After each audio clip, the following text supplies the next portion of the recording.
At pinag-uusapan po natin ang ating theme na pinamagatan nating Go the Extra Mile. Sabihin mo nga sa iyong katabi, kapatid, gusto ng Diyos this year, He wants you to go the extra mile.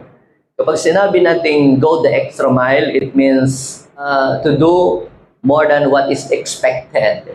Higit pa sa inaasahan, higit sa karaniwan, higit na mainam kaysa dati. Ang mga technology, ang mga gadgets, katulad po ng mga iPhone, kapag sila po ay naglabas ng next generation ng iPhone, ay hindi na po sila maglalabas ng kagaya ng dating features. Ibig sabihin sila po ay magdadagdag ng mga features sa kanila pong phone na hindi po katulad ng dati. Ito po ay kanilang ini-improve at mas nilalampasan pa nila yung kayang gawin noong mga naunang kanila pong mga ginawang mga gadgets. Ganyan din po yung mga sasakyan, kagaya po ng mga Mitsubishi, Toyota, kagaya ng mga Honda. Kapag yan po ay naglabas ng 2027 model or 26 model, ay hindi na po ito katulad ng 2024 or 2025. Ibig sabihin ay mas higit yung kakayahan na gawin ng kanila pong mga inilalabas po ng mga model.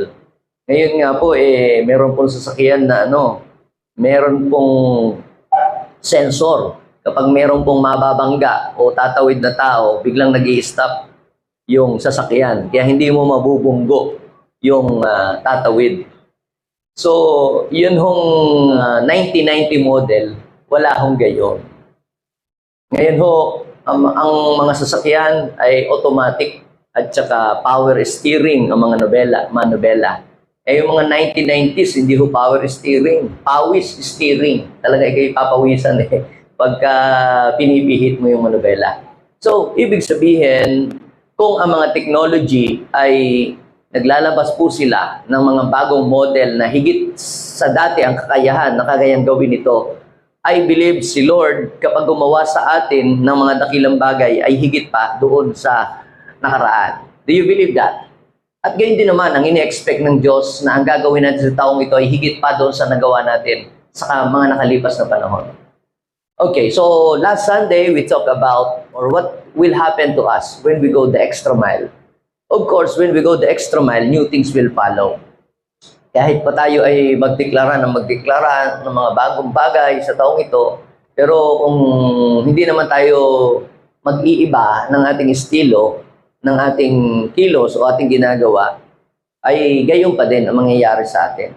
So, we have to change our action, our declaration, at palitan din natin kung ano yung ating mga ginagawa. And aside from that, when you go the extra mile, you break the spirit of mediocrity and stagnation. Marami pong Kristiyano, matapos po nilang tanggapin si Jesus, ay nag-stop na po sila doon. Hindi na po sila nag-grow.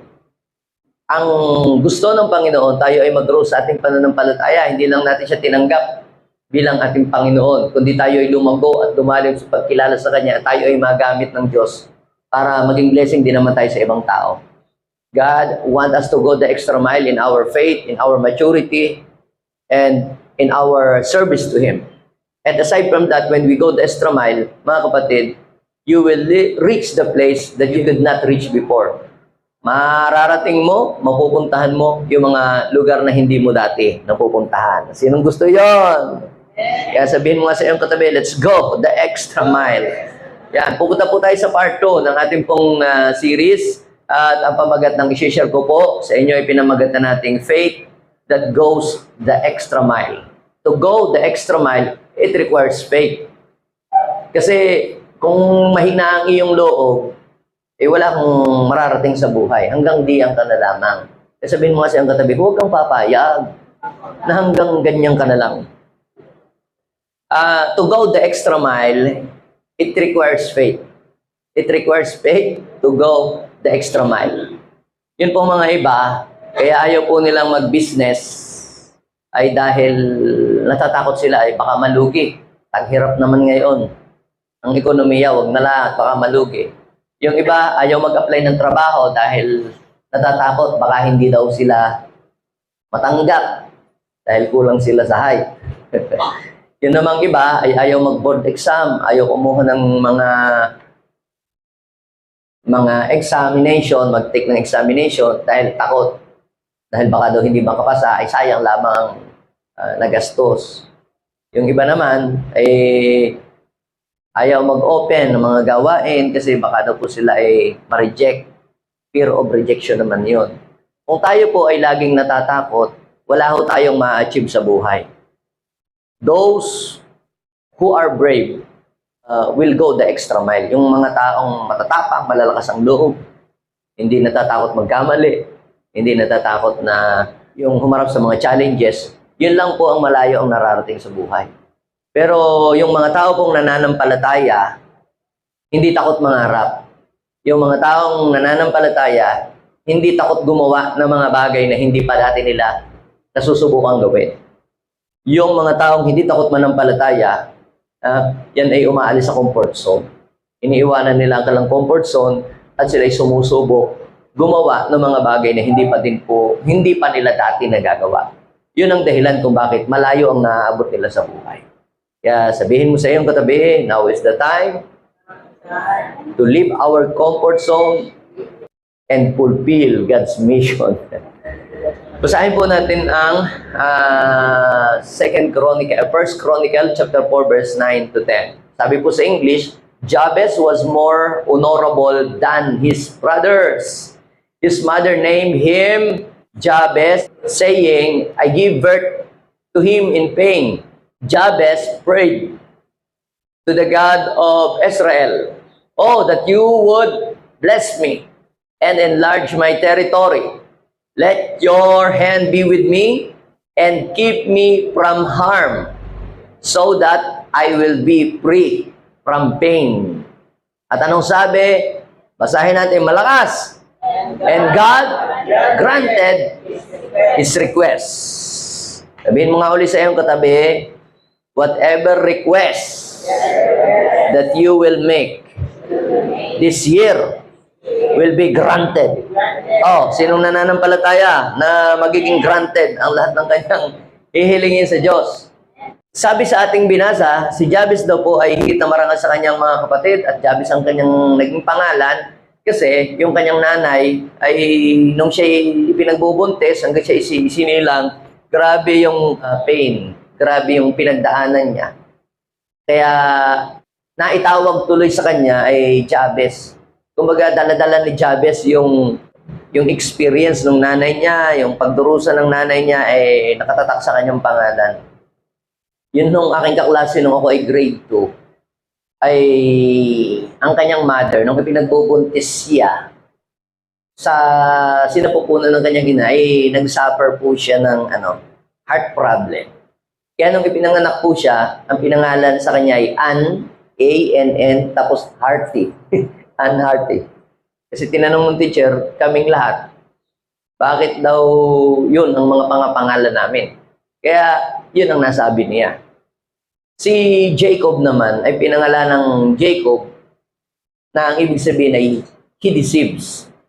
Dahil nung siya po ipinanganak ay nakahawak sa sakong noong kanyang kuya.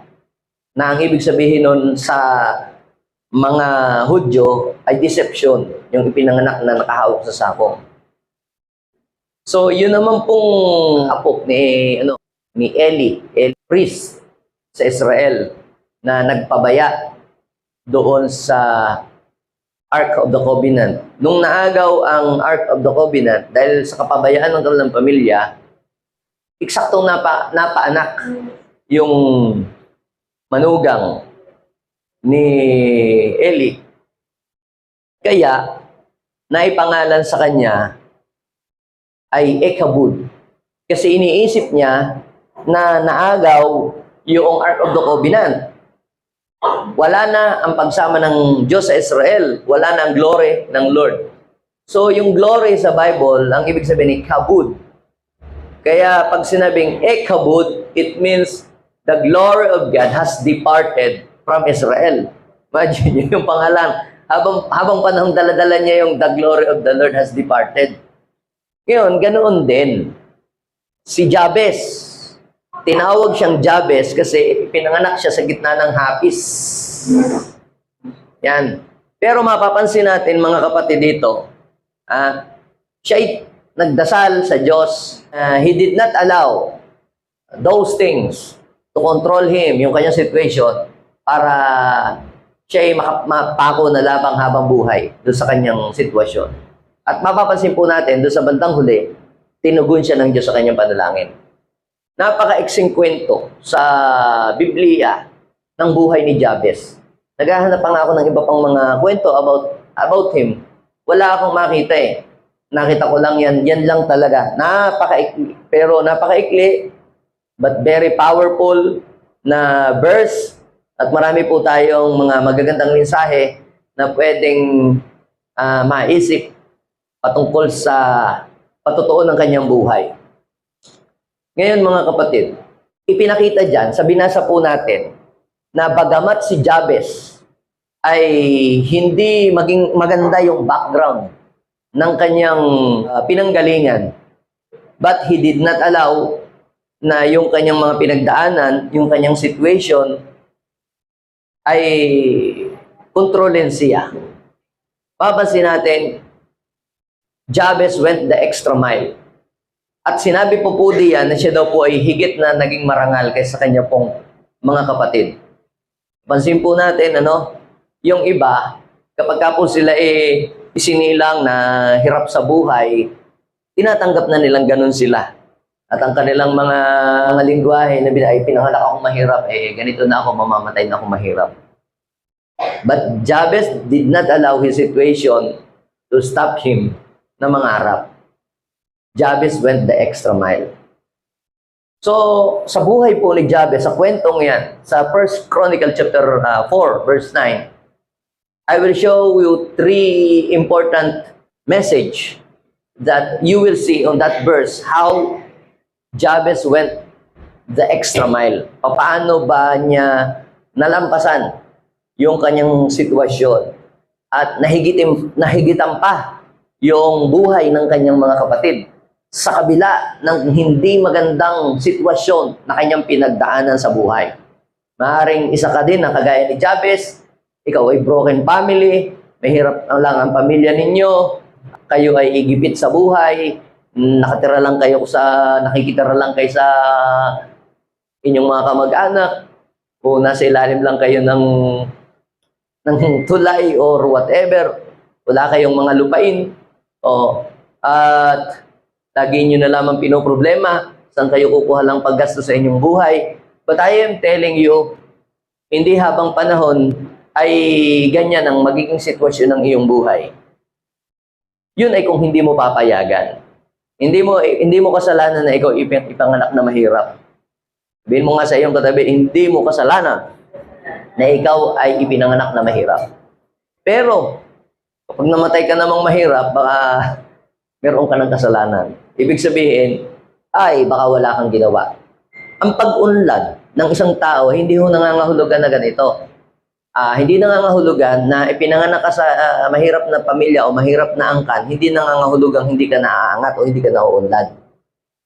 Pinaniwalaan po ba ninyo yon? Hindi ibig sabihin na mahirap ang pamilya mong pinanggalingan o kaya ang pinanggalingan mong angkan ay walang nakatapos ang pag-aaral dahil hirap kayo sa buhay, hindi nangangahulugang hindi na kayo aangat. At hindi din naman nangangahulugang galing ka sa mayamang pamilya, mayayaman ang pinanggalingan mong angkan, hindi rin naman nangangahulugang ikaw ay automatic na magiging maunlad din in the future. If you have no ability to manage everything or to manage wealth na ipinamana sa iyo, ay mawawala din lahat yun. So, kinakailangan mga kapatid ay makuha natin yung secret ni Jabez, bakit siya pinagtiwalaan ng Diyos. Actually, yung mga bagay na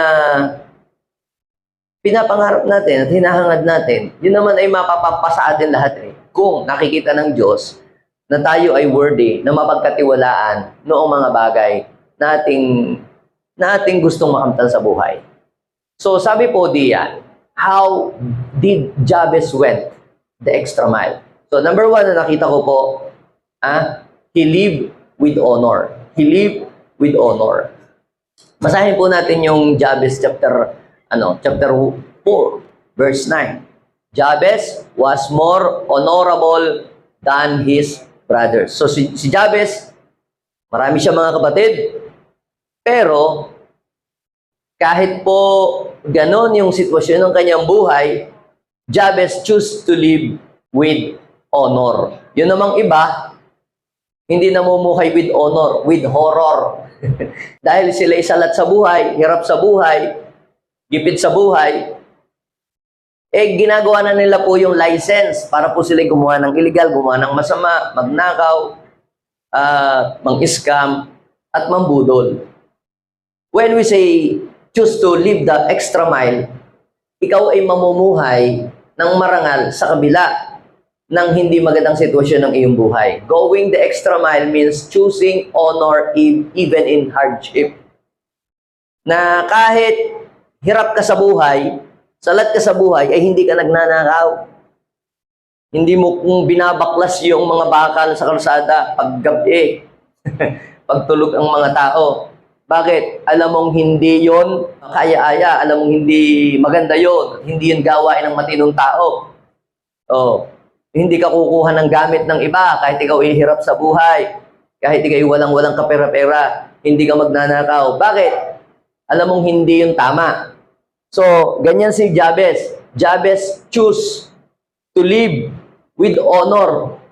Mas pinili niyang magsikap, little by little, mas pinili niyang gumawa ng tama. O kahit siya po ay ipinanganak sa hirap o hirap ang buhay. So, pangalawa na makikita natin, mga kapatid, to go the extra mile, we must choose to live with honor even life is difficult. Sabihin mo nga sa iyong katabi, choose to live with honor. Ayun yun. Hirap ka na nga sa buhay, gagawa ka pa ng kalukuhan, di lalo mo nang pinasama ang buhay mo. Sabihin mo nga sa iyong katabi, ito, kung sira ang pamilya mo, huwag mong sirain ang buhay mo. Sira na nga, ang iyong pinanggaling ng pamilya, hiwalay, broken family, tapos mag-a-addict ka pa. Pasugal-sugal ka pa. Lalo nang sumama ang iyong buhay. Kaya ang pagganda at pagpangit ng buhay ng isang tao ay nasa sa atin din pong pagpapasya sa ating sarili.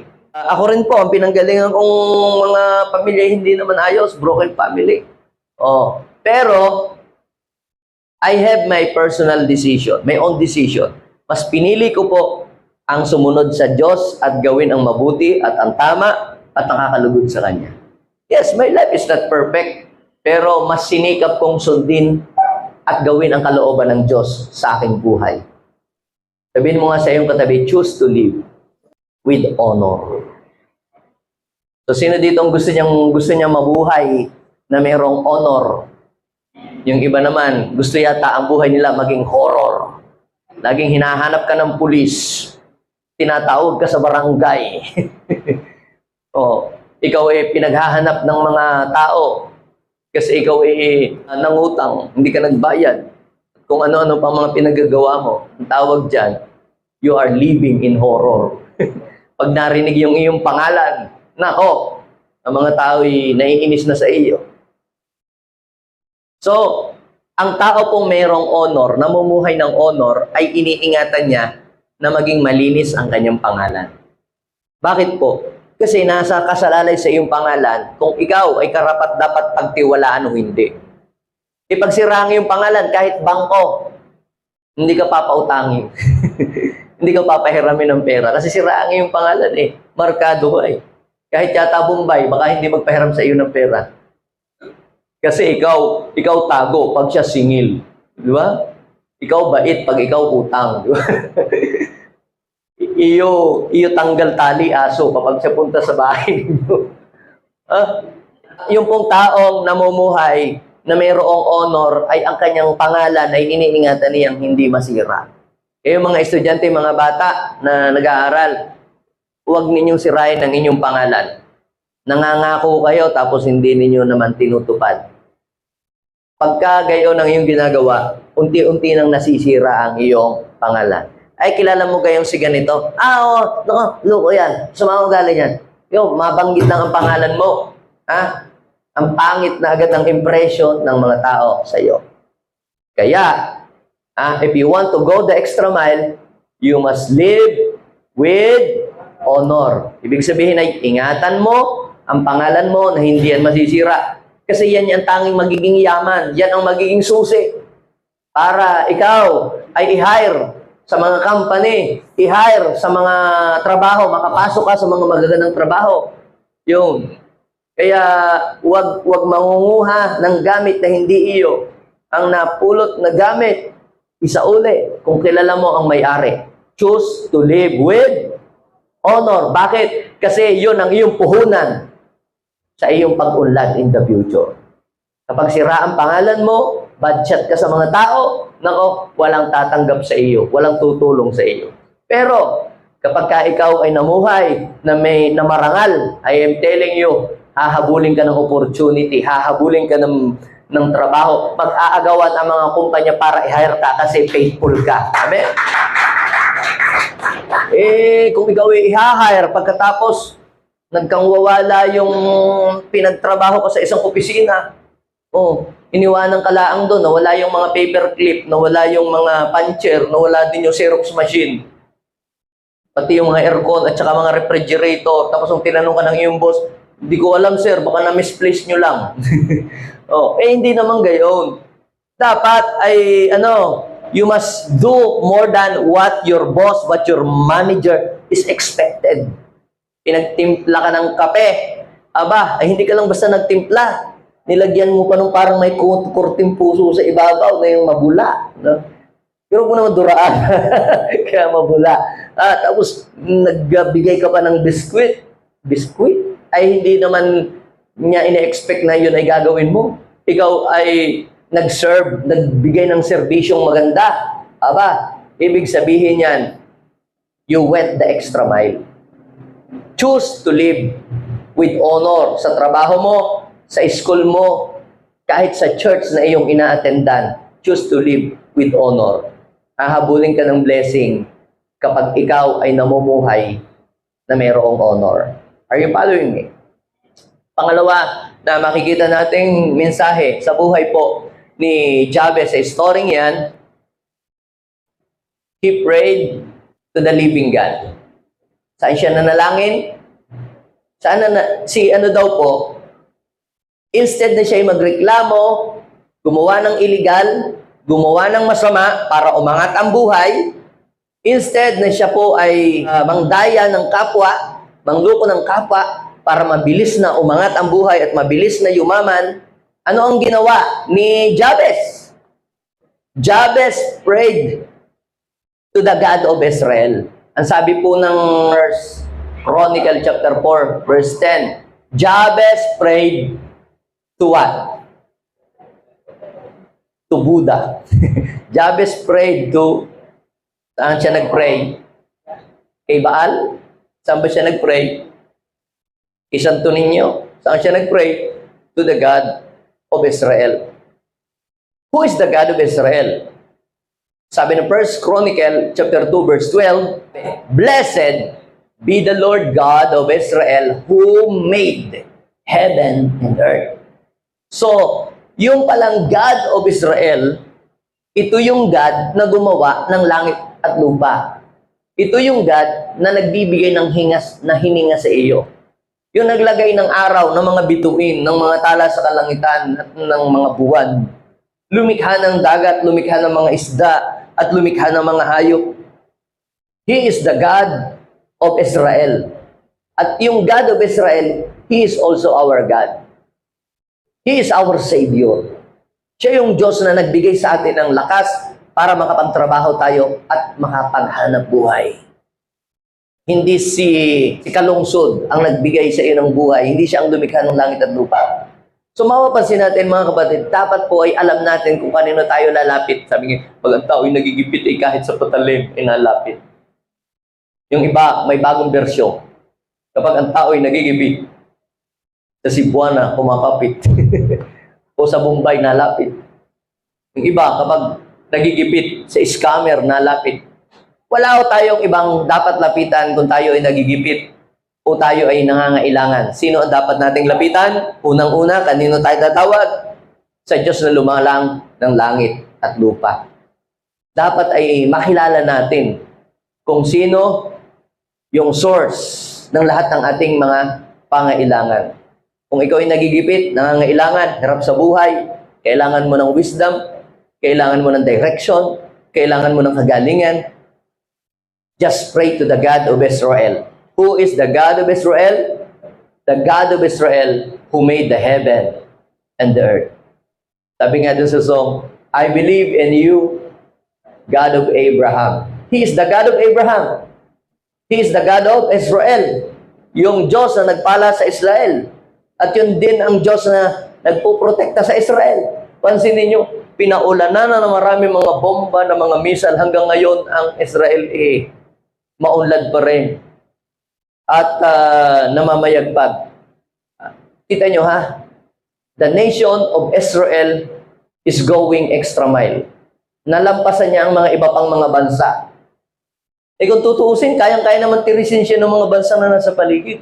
Pero bakit mas nakakalamang at nakakaangat ang bansang Israel kahit daw po maliit? Kasi pinoproteksyonan at tinutulungan ng Diyos. Sinong Diyos yon? Yung lumalang ng langit at lupa. At pansinin niyo po, kahit nagkakaroon ng mga digmaan, ng battle noon, alam niyo, ang Israel, normal na sa kanila ang may digmaan. Para yatang sila parang hindi normal sa kanila pag walang gera. Pero lagi silang nananalo. Sabi ng Panginoon, no weapon forms against you will prosper, I will protect you. Kahit ang daming mga pinakakawalan ng mga missile ng kalaban, ito po ay nasasalag nila. Sabi ng Panginoon sa Isaiah 54 verse 17, ako ang lumikha ng mga pana, ng mga palaso. At ang sabi din naman ng Panginoon, no weapon forms against you will prosper. So, ibig sabihin, ang God of Israel ay nagpo-protect. Pinoprotektahan ang mga nagpe-pray sa Kanya. Pinoprotektahan ang mga nananalig sa Kanya. At pinapaburan ang mga naglilingkod sa Kanya. Kaya sabihin mo nga sa iyong katabi, let's serve to the God of Israel. Bakit God of Israel? But hindi God of the Philippines. Hindi ang God of the Philippines. Ang daming God ng Pilipinas. May kay Anito, may kay Impacto, may Nuno sa Punso, at mga kung sino-sino. Ang daming God. Pero walang ibang God na nagpakilalang tunay na God, kundi yung God of Israel, kasi doon siya nagpakilala. At doon din ipiisinilang ang Savior sa kanila na nagligtas sa atin, and which is Jesus Christ. Kaya para mas clear kung sino yung God, ang term ay yung God of Israel who made the heaven and earth. So yung ating wino-worship dito, wala tayong mga nakalagay na mga picture dito dahil sabi po ng Biblia, sa aklat po ng John chapter 4 verse 23, our God is a spirit, so that we must worship Him in the spirit and in truth. Kapag sinabing spirit ay hindi natin siya nakikita. Kagaya po ng air, ng hangin. Nakikita niyo po ba ang hangin? Hindi, pero nararamdaman mo na may hangin. Merong evidence na may hangin sa lugar na ito. Yung ibig sabihin, hindi natin nakikita si God, but you and I is the evidence of God. Yung mga creature niya, na pag tumingin ka sa mga magagandang tanawin, langit, lupa, yan ang evidence na mayroong tunay at totoong Diyos na lumikha. So, ang ating tatawagan at lalapitan, if you want to go the extra mile at pray to the living God. When you pray to the living God, your prayer will be granted. Sabihin mo nga sa iyong katabi, when you pray to the living God, surely, sabihin mo nga sa iyong katabi, surely, your request will be granted. Yes, kagaya ng nangyari sa kanya, di ba? Pag binasa niyo doon sa verse 10, But Jabez prayed to the God of Israel. Tingnan ninyo nakalagay sa uli. And God declined. Yung bang nakalagay? And God granted his request. Kaya sabihin mo sa iyong katabi, kasunod ka na. Yan. Basta tumawag ka lamang sa Kanya. Hintayin mo lang.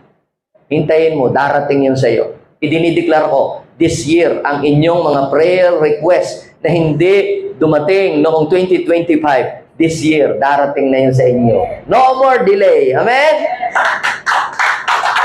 Just live with honor and pray to the living God.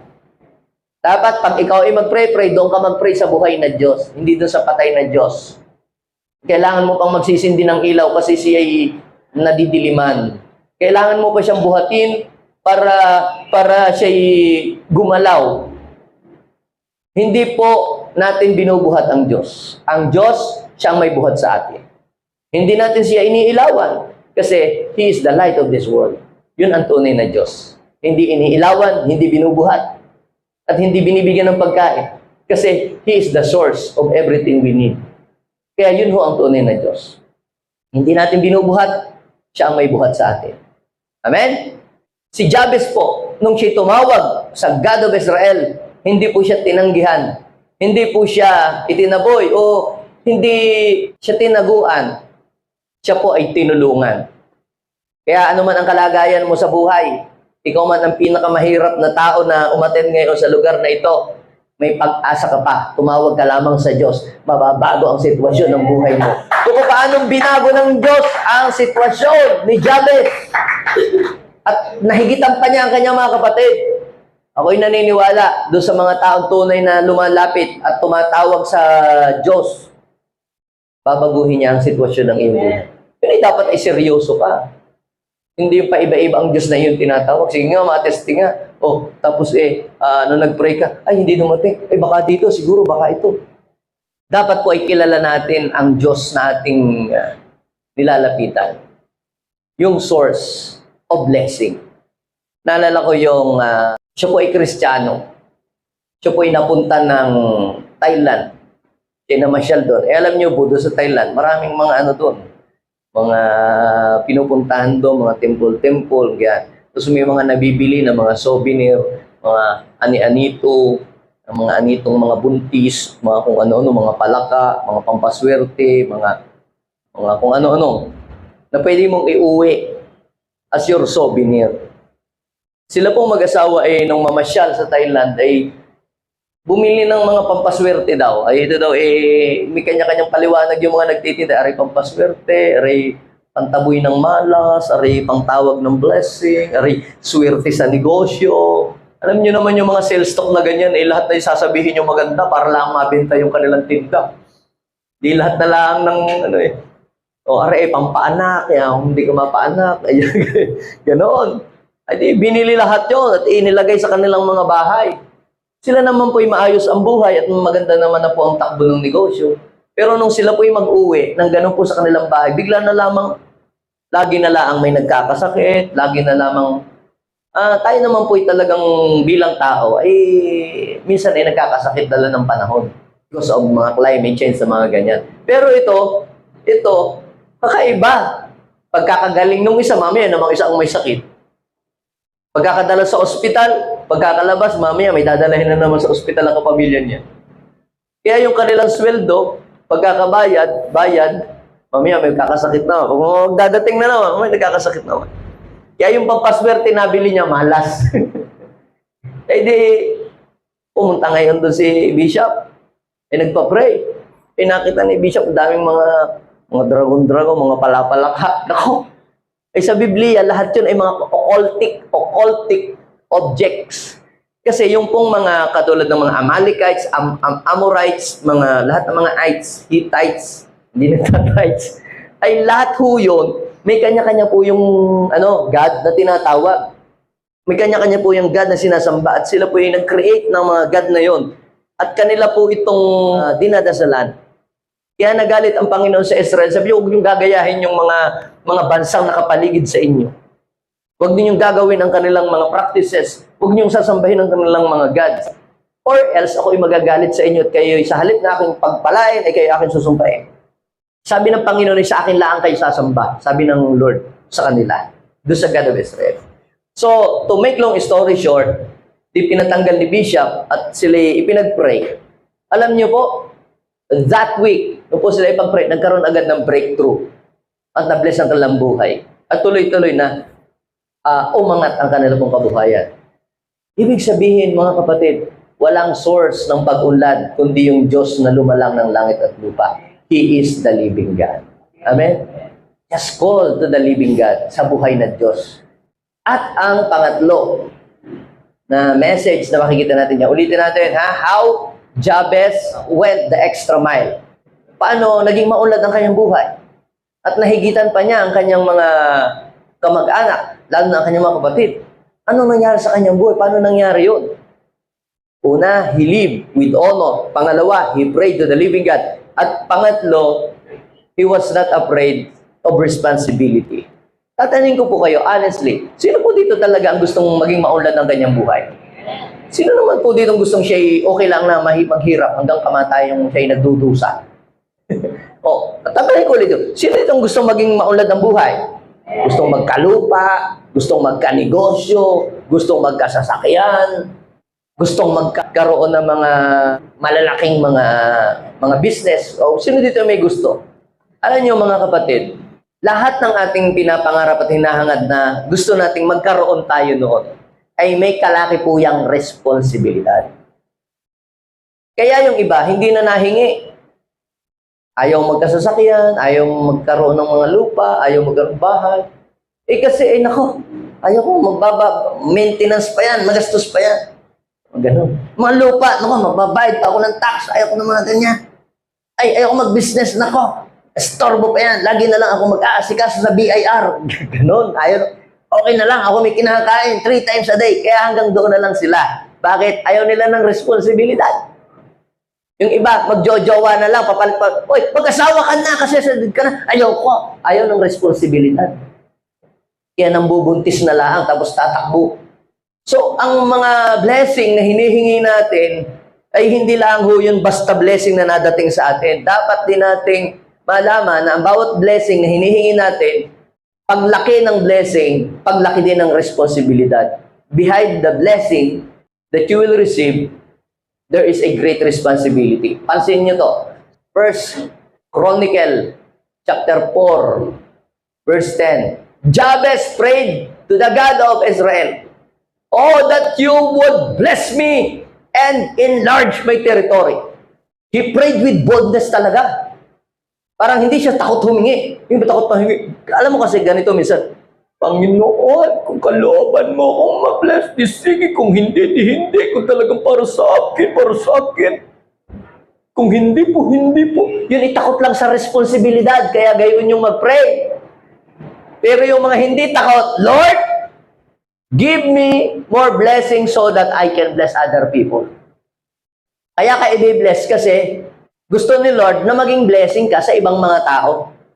Kaya kanya pagpapalain para ikaw ay maging pagpapala. Ibig sabihin, pag pinagpala ka ng Diyos, may responsibilidad na nakaatang sa iyo. O ikaw ay tatay, ikaw ay breadwinner, pagpapalain ka ng Diyos. Bakit? Kasi meron kang mga responsibilidad. Meron kang anak na pag-aaralin, meron kang asawang imimintain. Di ba? Buti, mapalad yung mga asawang low maintenance. Ang kanilang mga asawa sa buhay. Paano kung kilay pa lang, 1,000 na agad ako, high maintenance yan. Mas malaking responsibilidad yan. Kaya dapat mas malaki ang income mo diyan. Kung ang asawa mo hindi maluho, hindi masyadong mataas ang cost. So ano pong ibig kong sabihin, mga kapatid? Paglaki ng mga blessing, paglaki ng ating mga tinatamasang mga pagpapala, dapat nating maintindihan na mayroong responsibilidad. Nakaakibat yun.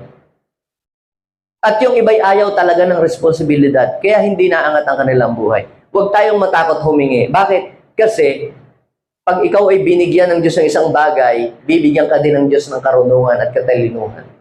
Kaya, bago ka nga humingi, sabay mo na rin, Lord, bigyan mo ako ng, tingnan ninyo ang kanyang prayer. Oh Lord, i-bless niyo po ako. Oh, that you would bless me and enlarge my territory. Siyempre, Lord, bigyan mo ako ng mga ari-arian. At nag-pray din siya, Lord, enlarge my territory. Saan mo ilalagay? Saan mo yung ilalagay yung, Lord, bigyan ako ng maraming sasakyan. Bibigyan ka din ng Lord ng mga garahe na pagpaparkingan. Kung may 10 kang sasakyan, saan mo igagarahe yun? Kaya pag binigyan ka ng Diyos, pag humingi ka sa Diyos ng isang bagay, humingi ka din sa Panginoon ng disidlan. O kaya, humingi ka sa Lord ng sasakyan at bigyan mo na rin ako ng garahe. Lord, bigyan mo ako ng mapapangasawa. At Lord, wag lang mapapangasawa. Bigyan mo na rin kami ng bahay. Yun ang ibig sabihin noon. Hindi yung humingi ka lang kay Lord ng asawa, saan kayo titira. Sabihin mo nga sa iyong katabi, kumplituhin mo na. Hihingi ka na din lang sa Diyos. Yun ang point dito. At hindi natapos doon ang kanyang prayer. Anong kanyang prayer na kasunod na prayer? Enlarge my territory. Let your hand be with me. Anong silbi ng iyong mga hinihinging pagpapalang yan kung hindi mo naman kasama ang Diyos? Marami ka ng security guard yan, kakabaka-baka pa rin, tatakot ka pa. Tad-tad na ng CCTV lahat ng mga sulok ng inyong bahay, takot ka pa rin. Kung walang magbabantay sa iyong Diyos, wala kang peace. Pero kapag ka ang Diyos ay nasa sa iyo, kasama mo, panatag ang iyong loob. Ano ka ang sabi ng Bible? Sa Proverbs chapter 10 verse 22.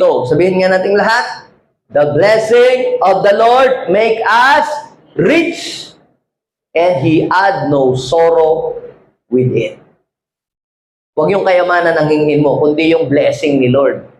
Diba sabi, the blessing of the Lord, anong ginagawa ng blessing ni Lord? Make us rich, and He add no sorrow with it. Ibig sabihin, kahit pala ikaw ay may yaman, pero walang basbas ang Diyos, full of sorrow. Ang dami ng kayaman, pero full of sorrow naman. Ang blessing ni Lord, ito, masagana na may yaman, bibigyan ka daw ng yaman, at meron ka pang kapayapaan. Sinong gusto yun? Wag lang yaman ang hingin mo. Ang hingin mo, yung pagsama ng Diyos. Bakit? Pag may pagsama sa iyo ang Diyos, may kapayapaan ka. Iingatan ka niya. Protektahan ka niya. Yan. That you would bless me and enlarge my territory. Let your hand be with me and keep me from harm so that I will be free from pain. Kita niya, alam niya, pag lumaki ang kanyang kabuhayan, kailangan niya ng space. Pag lumalawak ang kanyang kabuhayan, mainit ang iyong mata sa mga inggitera at chismosa. Di ba? At wala yung sasabihin, sana, malugi, sana ako. Ganun ang mga confession. Pero, ang sabi niya, Lord, ang kamay mo, dapat ay ako'y hingatan ang kamay ng Diyos para ako hindi mahirapan. Tandaan po ninyo, sabi ng Bible, yan daw po ay lahat ay ibinigay ng Diyos. Ibinigay daw po ng Diyos sa Kanya. That is a great responsibility. Kapag ka ikaw ibinigyan ng Diyos ng yaman, mayroon kang responsibilidad. Binigyan ka ng Diyos ng sasakyan, you are responsible. Kahit nga ikaw ibinigyan ng lisensya ng LTO, yan ay mayroong kalakip na responsibility. Ano mang meron ka. Kaya, the greater the blessing, the greater the responsibility. Sino po dito ang sino dito ang gustong may matanggap kay Lord ngayong taong ito? You must be ready. Get ready for responsibility if you want to go the extra mile. Mayroong responsibilidad yan. Hingi ka ng hingi ng anak kasi wala ka pang anak. Bigyan niyo ko ng anak ng 10. 10 responsibilidad yan. O kung isa lang ang iyong responsibilidad. Isa lang ay pagsusulit mo kay Lord. Kung yung 6, tapos lahat naging adik, naku, mananagot ka sa Panginoon yan. Bigyan mo ko ng mga, Lord, ng maraming ari-arian. Maraming mga blessing. Ibig sabihin, ipagsusulit mo lahat yan sa Diyos. Bigyan mo po ako ng malaking ministry, maraming mga miyembro. The responsibility. Kaya pag nakita ng Diyos na mapagkakatiwalaan ka sa maliit, sabi ng Lord, pagtitiwalaan ka sa malaki. Ang sabi po ng Lucas chapter 16, verse 10, 11, 12. Kapag ikaw na pagkatiwalaan ng hindi iyo, pagtitiwalaan ka ng para sa iyo. Pero kung hindi ka na pagkatiwalaan ng hindi iyo na nga lang, hindi mo pagkatiwalaan, paano ibibigay ng Diyos yung talagang para sa iyo? Ibig sabihin, meron talagang para sa atin. Tinetest ka lang ng Diyos. Tinetest ka lang ng Diyos kung karapat-dapat kang pahawakin. Pinahawa ka ng perang hindi iyo, ginastos mo. Paano ka bibigyan ng Diyos nung talagang iyo? Hindi mo yun mamamanage ng ayos. So, lahat ng bagay na pinapadaan sa atin ng Diyos, yan po ay test. Kahit nga po yung tithes and offering, test pa din yun. Oh. Ngayon, pag nakita ng Diyos na ikaw ay faithful sa maliit na bagay, ibig sabihin niya, ready ka nang tumanggap ng malaki. Oh, sino dinong ready nang tumanggap ng malalaki? Kaya sabihin mo sa iyong katabi, humanda ka sa responsibility. Yan. Kaya nga, Pastor, ayaw ko nga magpumingi ng ganyan. Okay na sa akin yung 3 times a day ako'y may kinakain. I think you will be left behind. Pero yung mga hindi takot sa responsibilidad, yun ang malayo ang nararating sa buhay. Amen? Hindi sila takot. Naalala ko yung kasama ko dating pastor.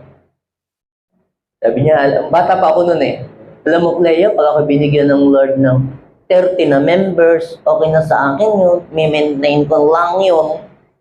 Sabi ko, hindi mo kayang i-maintain yun, mauubos lahat yun. Bakit? Kasi ganito yan, sa ayaw at sa humindi, ang katotohanan na yun, yung 30, aalis yun for some reason. Yung iba mag-a-abroad. Yung iba mag-aaral sa ibang mga lugar. O, yung iba pwedeng lumipat ng tirahan. Yung 30 mo, kung iba doon umabroad, at saka iba doon lumipat ng tirahan, o kaya nag-aaral sa Maynila, so baka yung 30 maging, ikaw na lang ang matira. Now, what is the point? Ang point dito, mga kapatid, we must not limit God and also ourselves. Sabihin mo sa iyong katabi, huwag mong limitahan ang Diyos at huwag mong limitahan ang sarili mo. Sabihin mo sa kanya yung may deklarasyon, naniniwala ko, may igagaling ka pa, may ihuhusay ka pa, may ilalago ka pa kay Lord. Hindi ka hanggang ganyan lamang. How many of you believe that? Sabihin mo sa iyong katabi, get ready. So, isa pang bagay, fear. Fear of responsibility keeps many away to go the extra mile. Kaya hindi po sila makalayo, kaya hindi sila maging maunlad ang buhay, kaya hindi sila makaalis doon sa ganong sitwasyon dahil takot sila sa mga responsibilidad. Tandaan po natin mga kapatid, the greater the responsibility, the greater the wisdom that God will give to you. Amen? Katulad ni Solomon, nung binigyan siya ng Lord ng malaking responsibilidad, binigyan din siya ng Lord ng wisdom. Katulad ni Adam, tignan mo si Adan, hindi ho yung nasa likod na Adan, iba ho yung Adan yun. Diba? Siyang mamamahala ng lahat ng mga kahayupan, lahat ng mga puno sa buong mundo. At siya daw ang magpapangalan sa lahat ng mga hayop, mga butiki, mga langgam, at mga kung ano-ano. Sila yan lahat ang nagpangalan. Ito yung hindi siya naubusan ng pangalan. Kasi, pag malaki ang responsibilidad, malaki din yung wisdom na ibibigay sa iyo ni Lord. Sabi ko, galing nun Hindi siya naubusan ng pampangalan, saan siya kumuha? Kasi, pag malaking responsibilidad, malaki din yung wisdom na ibibigay si Lord. Sabi ko, galing talaga yan, matalino ako, dalo ko pa lang ang anak ko, hindi ko na alam kung anong ipapangalan ko, maghahanap ako sa Bible, ano kayong ba ipangalan? Kaya huwag kang matakot sa responsibilidad. Sabihin mo siyang katabi, huwag kang matakot sa responsibilidad. Pag binigyan ka ng Diyos ng malaking responsibilidad, bibigyan ka din ng Diyos ng wisdom. Amen? Kaya sabihin mo sa iyong katabi, you will go the extra mile. Come on, tayong lahat po ay tumindig, mga kapatid. To go the extra mile, ito ang kailangan po, 3 mahalagang bagay. Going extra mile means living honorably, praying boldly, and embracing great responsibility like Jabez. Magugulat yung iyong mga kaibigan pag nagkita-kita kayo sa inyong reunion. Alam mo, hindi ka ganyan. Ibang-iba, ang laki ng pinagkaiba mo. Hindi ka kagaya noong tayo high school. Paano ka nagkaganyan? Alam niyo po, mga kapatid, basta sumunod ka lang, just follow, just pursue God, and you will go the extra mile. Amen? Father, thank you so much, Lord. Help us to have faith of Jabez, na hindi natatakot mangarap, hindi natatakot humakbang, hindi natatakot humingi sa Diyos na makapangyarihan. Lord, sa oras na ito po, kung meron mang pag-aagam-agam sa aming puso, kung meron mang pagdududa, kung meron man sa aming mga takot, burahin mo sa aming puso at isip. At Lord, bigyan mo kami ng lakas ng loob. Give us the spirit of boldness para humarap doon sa mga challenges na amin pong may encounter sa aming journey this year. Idinideclare ko, Lord, ang mga JA1 family, JA1 people, ang mga estudyante na nandirito, ang mga kabataan, ang mga ministers, ang mga pastors na ginagamit mo, they will go the extra mile this year. Lord, sila ay mag-i-improve, sila ay aangat 10 times better than before. Higit pa sa nakalipas na mga panahon, ang gagawin mo sa taong ito. Lord, kung papaano na ang technology ay nag-a-upgrade at nagiging advance, i-a-advance mo rin ang aming mga buhay. I-elevate mo ang mga buhay ng mga JA1 people. Idinitiklara ko, ang mga kabataang nandirito na nahuhuli, they will become a head and not a tail sa kanilang mga school. Makakaroon sila ng mga scholarship, magkakaroon sila ng mga honor, sila ay magiging mga dance lister in Jesus' mighty name. Lord, hindi lang sila pinag-aaral ng mga magulang nila, sila ay magiging mga dance lister, sila ay mag-uuwi ng mga medal, Panginoon. They will go the extra mile, O God. Ang kanilang buhay ay magiging maunlad at makikilala ka at mapaparangalan sa kanilang buhay.